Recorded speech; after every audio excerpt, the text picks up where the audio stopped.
This is May 22. It was a historic day yesterday in Kenya. After 9 months of being at home, students were able to go back to school. 18 million students have returned to school across the country after a 9-month disruption caused by the COVID-19 pandemic. But many say conditions at the schools are far from ideal. However, it was not a rosy picture for everyone. We have very few water points, and therefore, as you can see, the children have been struggling to wash their hands. And using this one water point here is not easy. Without more desks or classrooms, the children have to sit shoulder to shoulder, 3 at a desk, just like they did before the pandemic. Those typically considered esteemed, those going to private schools, some of the students were not able to go back to school as their classrooms were previously converted to chicken farms. I started this business after the closure of the schools in March, just because of how the COVID-19 struck. We had nothing to do, and because of that, we decided not to stay just like that, because our school parents were the income. We were getting the income from the parents, and now that we don't have pupils, there is no parent who is even willing to pay the school fees. It's not really clear what's happening with the students that are now in limbo. What measures has the government put in place to assist these students? And how are they going to catch up if they don't start school at the same time? The school's director, who had turned to farming over the last few months in order to create alternative income, says the birds will stay put for a while before they can get a permanent home within the school's compound. We have emptied the necessary classrooms. Yes, we have got chicken as usual, but we have transferred them to safer areas where there will be no contact between pupils and the chicken. Private schools say that they have been hit hard as they had staff on unpaid leave until schools reopened. With close to 300,000 teaching and non-teaching staff in private schools having gone without pay since March this year, the crisis is set to extend to 50,000 teachers employed by management boards of public schools. And as Shadrach Miti reports, the massive job losses within the education sector accruing from the closure of schools to mitigate against the spread of the coronavirus may have a long-term negative impact on the education system.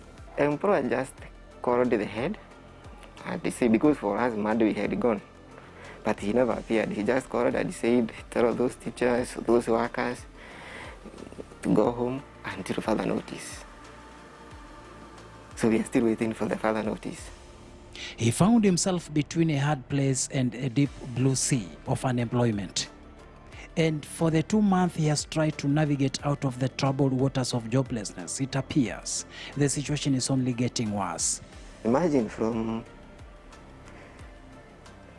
the 3rd month of the year, half. We have April, now we have May.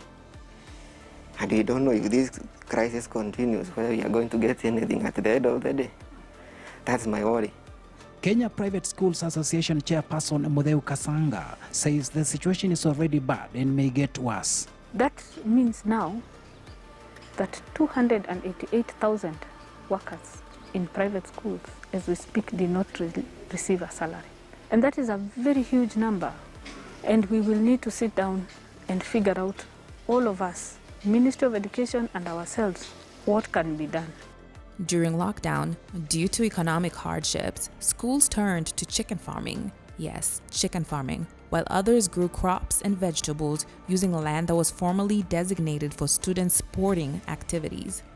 This is the devastating effects of COVID. Wakenya, ningetaka kuambia wazi ya kwamba tangu mkasa huu wa COVID-19 kuzuka katika nchi yetu, watu wengi waliathirika pakubwa.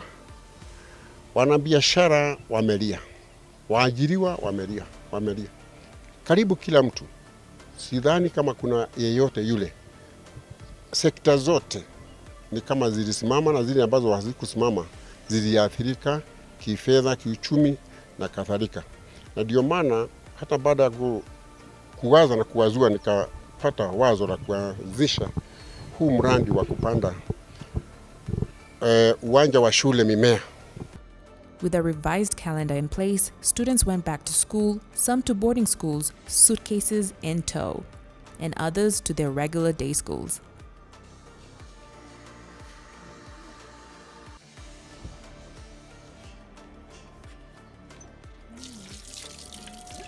Cars poured in and parents went to pay their children's school fees.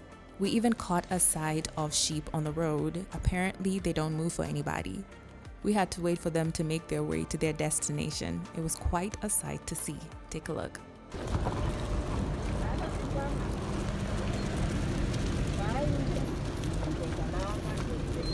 These young students voiced their concerns over the whole online learning experience and going back to school. Normal school is better because you understand the teacher more better, and if you have a question you can just ask her. But in Zoom you can't really hear the teacher well, maybe the laptop is lagging, something like that. But I'm a bit afraid because of the pandemic of coronavirus. I miss my teachers and my friends. I like to learn. I learn to read, and I like to write. It's good you're going back to school because I miss my teachers a lot and my friends too. It was first day that we were going to on September back to school, so we were like prepared, and then the message came again that we are going next year, so that affected us. We knew that much staying at home might affect us, especially as teenagers, due to maybe temptations and other stuffs. There was enough time to prepare and to ensure that all students were well taken care of. However, it appears that some of the students in private schools have not been accounted for. The question remains, where are the students? If their classrooms have been turned into chicken farms, what was their fate? You let me know what you think in the comments below. Hey, don't forget to subscribe for this and more news. This is May 22.